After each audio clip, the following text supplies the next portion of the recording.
Guys मला हे मामा म्हणतात की हे ग्लास छोटा आहे आणि हा ग्लास मोठा आहे.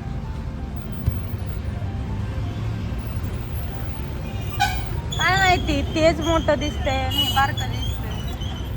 मी बदाम शेक प्यायला आले. तुम्हाला माहिती आहे का माझे फॉलोअर्स किती आहेत?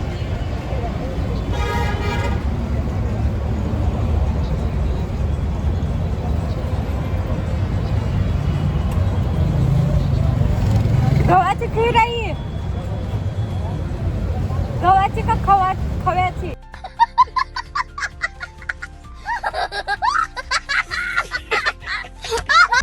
गाईज तर मी ट्रॅव्हल पॉइंटला रात्री तुम्हाला दिसले कारण मी गावाकडे आले आणि आता अजून पोहोचते. सकाळचे 6 वाजलेत. चहासाठी गाडी थांबली आहे. तुम्हाला दाखवते. वातावरण एवढं सुंदर आहे, एवढं सुंदर आहे, एवढं सुंदर आहे की सांगू नका. सिटीमध्ये फक्त ऊन. आता इकडं मला थंडी वाजते. माझ्या आवाजावरून कळतच असेल तुम्हाला चेहऱ्यावरून. मी दाखवते. अजय येऊन थांबलाय मला घ्यायला, म्हणजे घरी घेऊन जायला चिवरी पाटीला येऊन थांबलाय. मी तुम्हाला दाखवते बाहेरचं वातावरण. तेव्हा कसलं सुंदर झालंय ना सगळं. आभाळ वगैरे मस्त दिसते सगळं.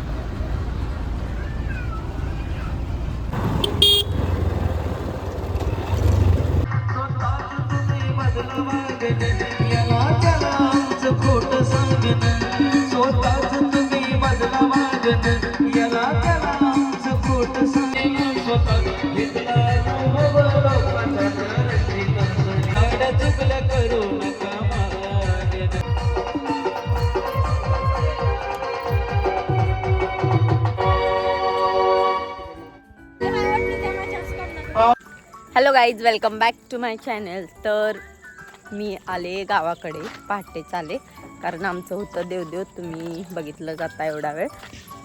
आणि आता आम्ही तसंच बाहेर फिरायला चाललो. देवदेव म्हणजे आमच्या इथे बकऱ्याचा कार्यक्रम ज्याला म्हणतात ते. तिकडचं लोकेशनला आम्ही ज्योती फिरायला आलो. केरूळ. कोण कोण आहे केरूळकड? 2 दिवस आहे मी, मला भेटायला येऊ शकता. गाईज वॉटर लोकेशन कसलं भारी आहे बघा सगळं.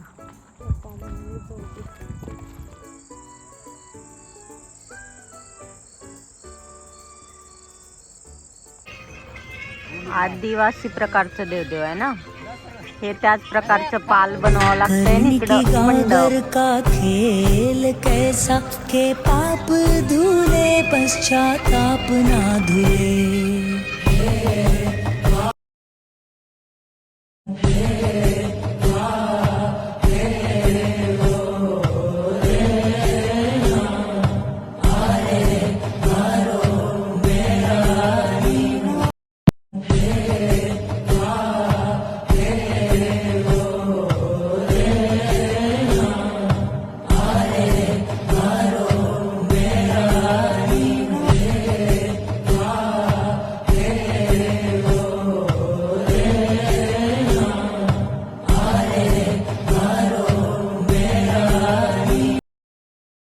कर्ण की गागर का खेल कैसा के पाप धुले पश्चाताप ना धुले.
10 वाजता आहेत आणि पाऊस येतोय. आमचं देव झालंय आणि पाणी बघा.